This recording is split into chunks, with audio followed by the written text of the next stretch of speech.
Assalamualaikum warahmatullahi wabarakatuh.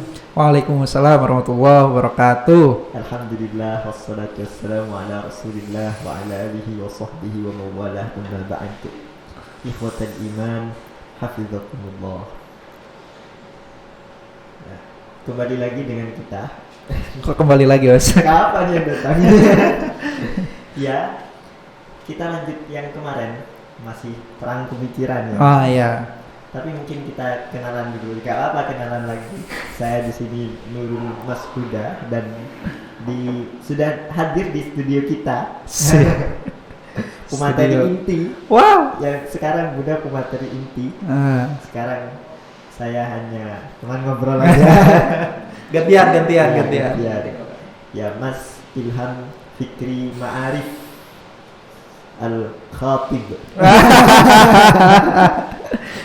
Yang di luar gak ngerti itu, Mas. Oke. Tema kita kali ini langsung saja ya, karena konteksnya sudah kita hadirkan di video yang tentang Islam Nusantara. Ya, jadi tonton aja Islam Nusantara kalau teman-teman pengen tahu konteks video ini. Tema perang kita kali ini Ya. adalah feminisme taklid barat. Ya. Gitu ya. Feminisme itu ya cuma ngekor-ngekor aja ke barat. Feminisme ngekor atau tidak ke barat? Iya, gitu. Nah, di mana posisi Mas Ilham nantinya? Saksikan. Silakan Mas Ilham dipaparkan apa itu feminisme, kemudian mungkin dari sejarah, kemudian masuk ke Indonesia, kemudian bagaimana positioning Mas Ilham di tema pertempuran kali ini. Kayaknya saya nggak ngejelasin sedetail itu ya. Dari sejarah itu apa, aduh. Saya juga emang nggak terlalu mengikuti soal feminisme. Tapi kebetulan karena kemarin saya dituntut untuk menjadi pemateri feminisme ya, akhirnya saya mencoba untuk mengikuti isu ini. Iya. Mungkin yang pertama saya mau jelaskan itu mengenai apa itu feminisme sebenarnya. Simpel aja, jadi kalau kita merujuk ke KBBI, Kamus Besar Bahasa Indonesia, feminisme itu ialah pergerakan perempuan ya yang berjuang untuk mendapatkan hak setara dengan laki-laki. Nah, ini mungkin yang perlu teman-teman bedakan di sini ya, kan kita kalau ngomongin setara antara laki-laki dan perempuan, itu biasanya istilahnya kesetaraan gender. Ya, ini harus teman-teman pahami ya bahwa gender itu berbeda dengan, mohon maaf, jenis kelamin atau seks ya. Maksud seks di sini itu jenis kelamin ya. Apa itu bedanya gender dan ya?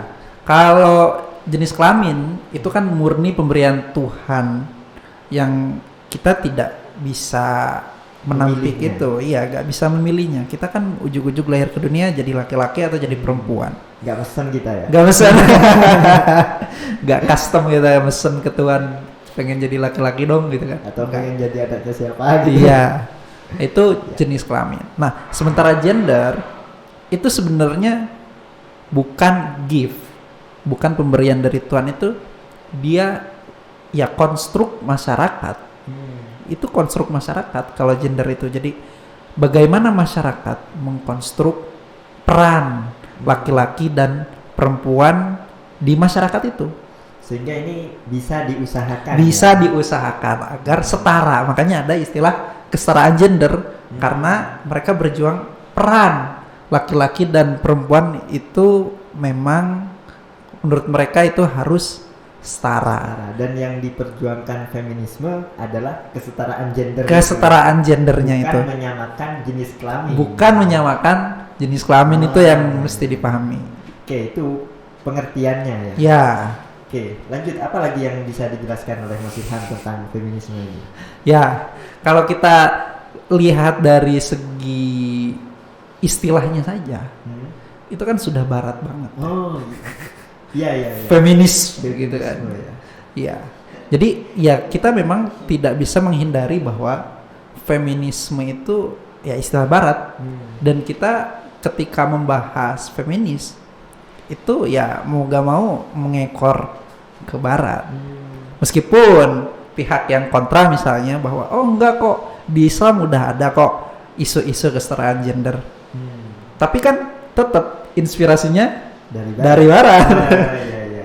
Berarti ini feminisme dari barat. Dari kita barat. Ngekor ke sana. Iya, kita ngekor ke sana. Teorinya, tokoh-tokohnya. Tokoh-tokohnya. dari barat, ya. Iya. Mas Ilham bisa sebutkan itu siapa aja tokoh-tokohnya dan bagaimana teorinya. Saya bukan pegiat feminis jadi saya nggak tahu Mas. Soalnya meskipun oke mungkin Mas Ilham bukan pegiat feminis Iya, secara teori ya. Iya. Tapi secara praktek Mas Ilham ini feminis. Ya tipe-tipe yang takut istri. Secara praktek ya. Iya. Oke. Tokoh, teori. Mas Ilham lebih ke praktisi. Iya.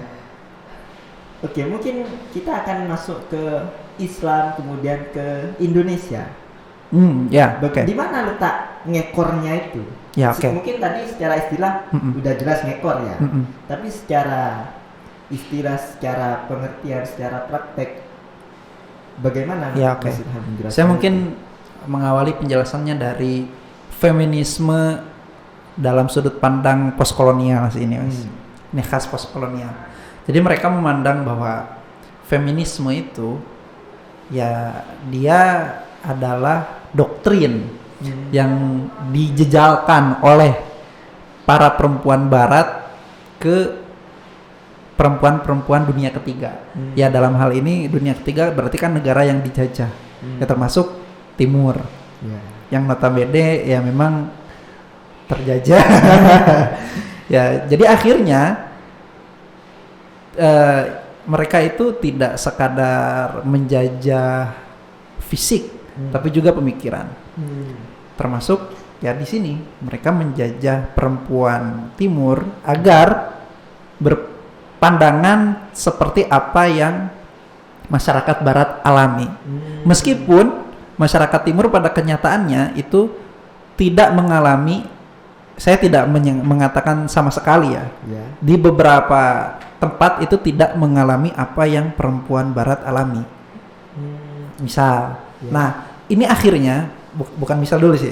Ini akhirnya, ini konsekuensinya dulu ya.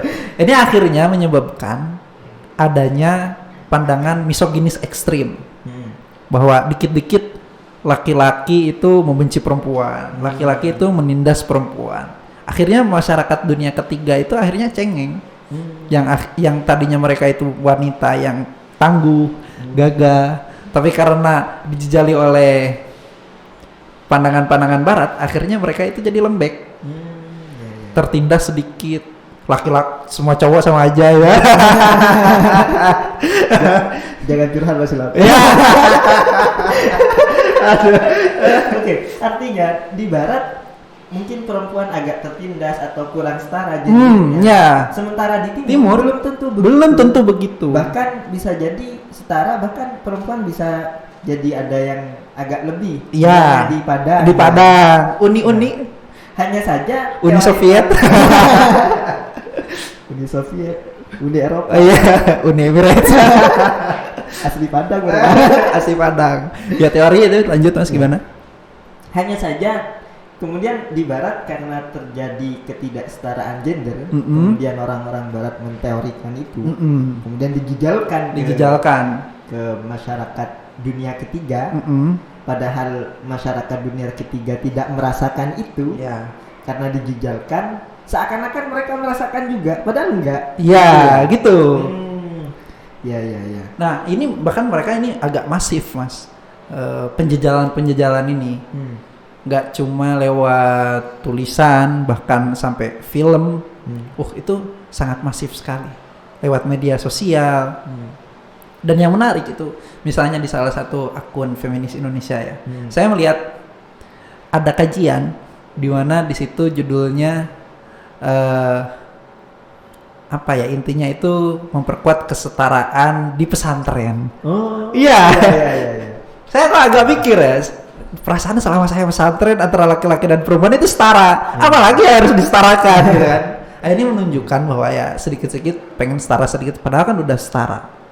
Iya, gitu. Oke, itu diantara contohnya ya, dijujalkan ke pesantren, padahal pesantren sudah tidak seperti barat yang waktu itu gender belum setara. Ya, bahkan ini Mas, di film itu termasuk yang sempat kontroversial dulu, itu wanita berkalung sorban. Jadi itu latar belakangnya di pesantren, Ya. tapi kemudian kiainya digambarkan sebagai orang yang kolot, konservatif sekali. Akhirnya dia tidak memberi kesempatan belajar kepada anaknya sendiri yang perempuan, seperti apa yang didapatkan oleh laki-laki. Pokoknya itu penggambarannya sangat-sangat parah, dan itu bahkan sampai dikritik oleh Kiai Ali Mustafa Yakub sendiri. Pesantren itu nggak gitu kok. Ini berlebihan sekali menggambarkannya. Itu sedikit ya pengaruh dari kita mengekor ke barat. Kita nggak mengalami itu, Ya. tapi digambarkan Ya. pakai teori-teori barat seolah-olah kita mengalami. itu. Sehingga itu artinya dari feminisme yang ada di sini di Indonesia Ya. itu ngekor banget ke Ngekor barat. barat. Oke. Tapi mungkin sengekor-ngekornya kita Ya. perlu nggak ada feminisme di Indonesia, atau bagaimana Mas Ilham memandang itu? Oke.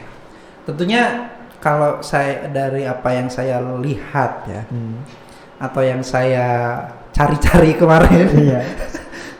Atau itu yang saya rasakan.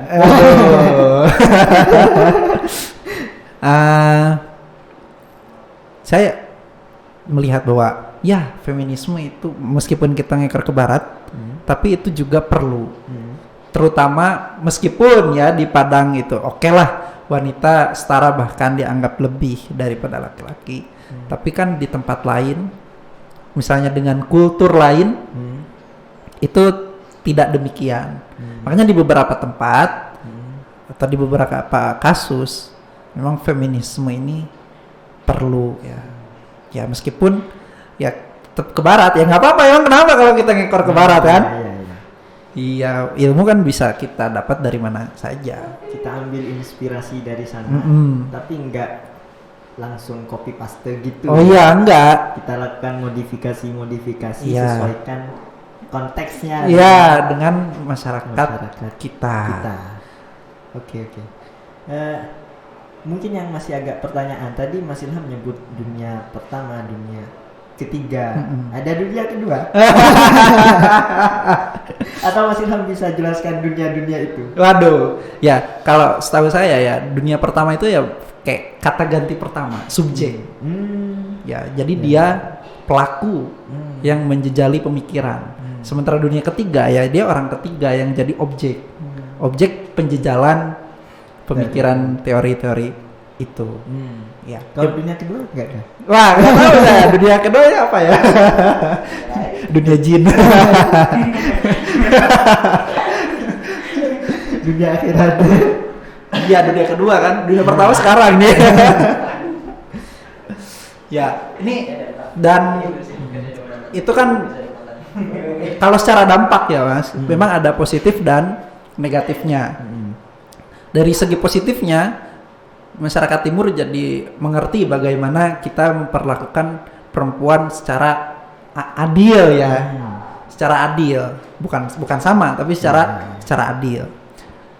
Kemudian kita juga belajar banyak dari barat ya, mengenai bagaimana juga perempuan semestinya itu bisa bersuara, mengungkapkan kegelisahannya atau keresahan-keresahannya terhadap perilaku laki-laki. Oh iya. Iya itu kan. Tapi kalau di Indonesia meskipun nggak ada barat kayaknya itu udah otomatis. Pengalaman. Oke, mengenai adil ya. Saya baru saja Oke. baru saja mendengar Pak Kura. Saya biasa mendengarkan ceramah beliau. Gimana? Itu ada istilah adil, ada muksid. Muksid itu gurunya Mas Ilham. Iya. Waduh. Ya ada adil, ada muksid. Kalau adil itu saya tampar sampean, sampean nampar saya. Ya. Adil kan? Adil. Tapi sama-sama mangkel.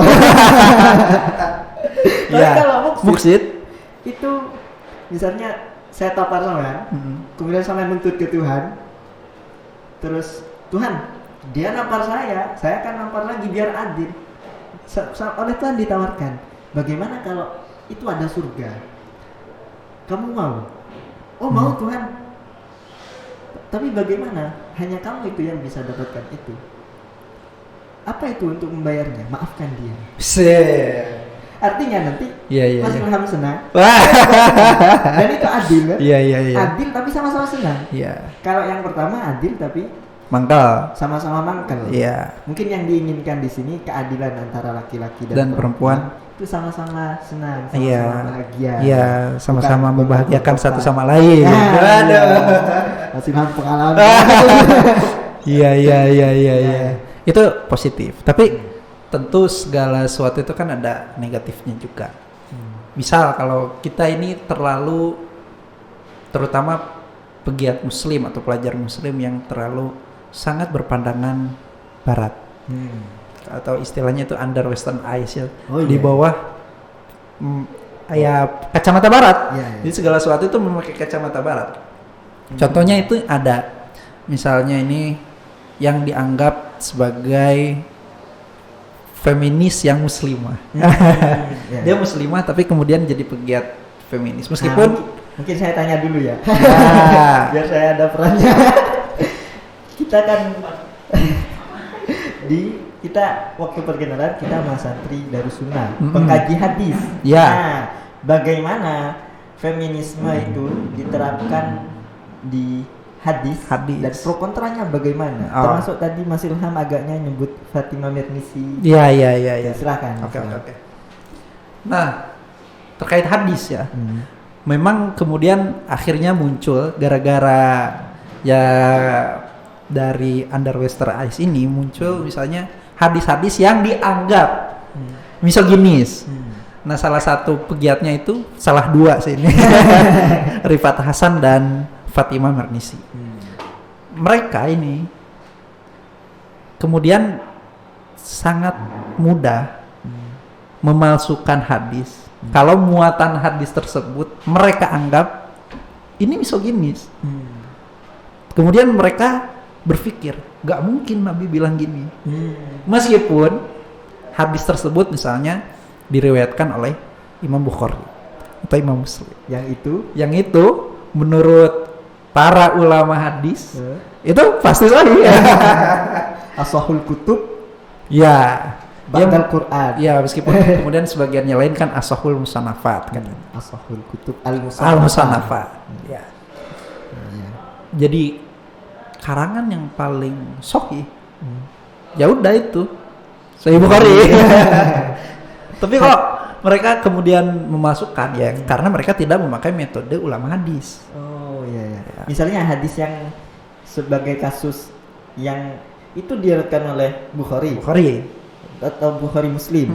Kemudian karena dibaca oleh seorang feminis, padahal Sahih Bukhari, Sahih Muslim itu kita sepakat sahih, kemudian didaifkan hanya karena dia feminis. Ya. Apa itu Contohnya ini ya, Mas. Contoh. Nah, contoh ini ya. Ini hadis diriwayatkan oleh Imam Bukhari. Periwayatnya ini Abi Bakroh. Nah, di muatan hadis itu dia mengatakan la yuflihu qaumun walau amrohu imro'atan. Jadi tidak akan beruntung kelompok masyarakat yang memasrahkan kepemimpinan kepada perempuan.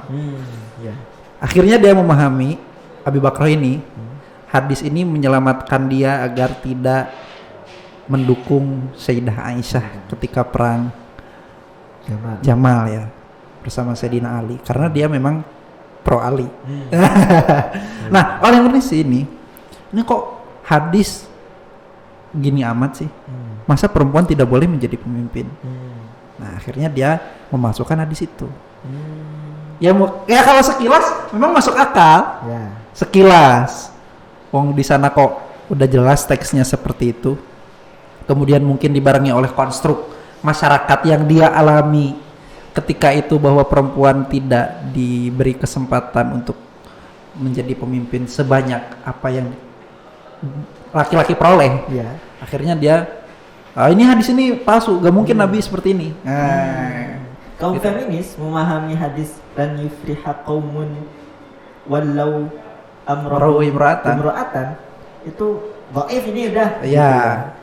Tapi Mas Ilham sebagai mahasiswa mahasantri dari Ya. sana yang mengkaji hadis hampir tiap hari yang juga praktisi feminis. Ya. Bagaimana memahami hadis itu? Oke. Nah, ternyata kalau misalnya saja entah itu Mernisi atau Rifat Hasan ingin sedikit menurunkan kecurigaan misoginisnya ini, sebenarnya hadis ini bisa kita pahami lebih luas.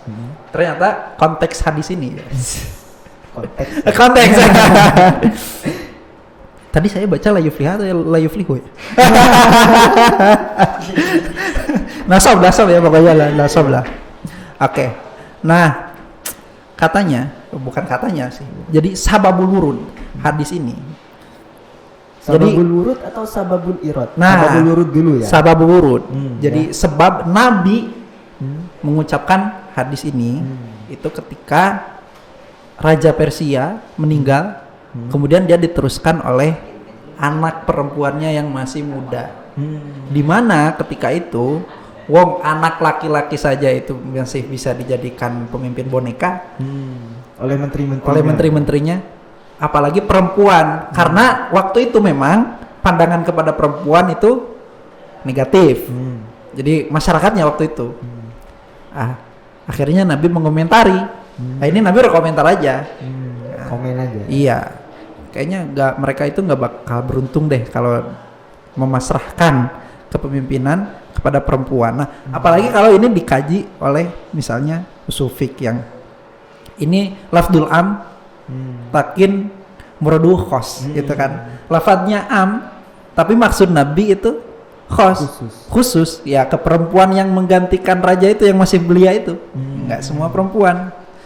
Tapi karena Abi Bakroh memunculkan hadis ini tidak seperti ketika Nabi memunculkan hadis ini, ketika Nabi berkata demikian, bersabda demikian. Nah, Abi Bakroh memunculkan hadis ini. Nah, ini namanya sababul irad. Lumayan ya. Lumayan kerasa Hadis-hadisnya. Ya, lanjut sababul irad. Sababul iradnya itu yaitu ketika politik Ali dan Aisyah itu sedang bersih tegang. Abi Bakroh kebetulan dia di pihak Sayyidina Ali. Mungkin karena dia entah sadar atau tidak, ketika Sayyidina Ali itu menang, ya karena dia pro Ali bisa jadi, akhirnya dia memunculkan hadis ini sebagai legitimasi bahwa pilihan saya itu udah bener loh di pihak Ali. Karena saya diselamatkan oleh hadis Nabi. Ini hadis Nabi versi pemahaman Abi Bakroh. Iya. Jadi hadisnya sahih ya? Hadisnya sahih. Betul dari Nabi. Betul, Nabi bersabda begitu. Nabi bersabda begitu. Tapi kalau mau pakai istilahnya Ustadz Hilmi ya. Iya. Hadisnya sahih, konteksnya maudhu. Iya. Hadisnya sahih, konteksnya maudhu. Ya ini kan sama aja kayak waktu kita misalnya pilpres. Capres nomor 1 kulawaat, padahal kan kulawaat bukan gitu. Iya. Atau innallaha yuhibbul witra. Kalau dia kebetulan nomor urutnya ganjil. Kalau genap Kalau gue apa? as-salatu masna. Iya kayak gitu kan. Padahal kan konteksnya bukan untuk memenangkan pemilu, tapi kemudian ditarik. Nah, sebenarnya ya untuk memahami hadis memang harus seperti itu. Harus belajar di Darus Sunnah. Malah promo. Oke, terakhir banget. Sebelum kita closing, masuk lebih mengkerucut lagi ke Pak Yai, Kiai Haji Ali Mustafa Yaqub, menulis buku Imam Perempuan yang di sana menyoroti Aminah Wadud. Dia seorang feminis. Ketika itu dia berani mengimami sholat Jumat Ya. makmumnya ada laki-laki perempuan, Ya. dia juga yang jadi Khotib. khotibah. Ya. Ya, bagaimana Mas Ilham menanggapi itu? Oke. Ini menarik sih. Awas nggak ada dari Aduh. Ya, kalau menurut Prof. Ali Mustafa Yaakub, apa yang dilakukan oleh Aminah Wadud tentu jelas keliru. Ya menurut pandangan beliau ya. Di mana letak kekeliruannya? Ya karena menurut ahli fikih, waduh, itu tidak ada ceritanya perempuan mengimami makmum laki-laki. Ya itu. Kemudian Kiai Ali ini beliau berhipotesis, masa kok imam madhab 4 ini kok bisa-bisanya berkesimpulan perempuan tidak boleh mengimami makmum laki-laki. Nah, Aminah Wadud ini dia punya dalil, ada hadisnya. Ya, bagaimana itu? Wah, saya nggak tahu kalau redaksi detailnya ya. Ya, Tapi isinya itu waktu itu ada yang bertamu ke Nabi, laki-laki. Nah, kemudian Nabi memerintahkan istrinya, entah saya ini harus dicek lagi ya. Iya. Itu Nabi memerintahkan istrinya untuk, kalau nggak salah Urwah atau siapa gitu. Nah, untuk mengimami dua laki-laki itu. Nah, Mernisi melegitimasi apa yang dia lakukan itu Aminah Wadud itu menyandarkan apa yang dia lakukan terhadap hadis itu. Nah, kemudian ya tadi Pak Kiai itu Kiai Ali Mustafa itu berhipotesis, kok masa sih hadis ini nggak nyampe ke imam-imam madhab itu, gitu. Masa sih kok bisa gitu. Nah, akhirnya beliau meneliti hadis yang itu, dan hasilnya ternyata itu hadis tersebut bermasalah. Nah, itulah mungkin yang oleh pelajar hadis disebut ilah fil hadis. Jadi hadisnya secara zahir atau tampak keluarnya itu tidak bermasalah, tapi kalau dikaji secara mendalam ternyata bermasalah. Tapi ya kalau udah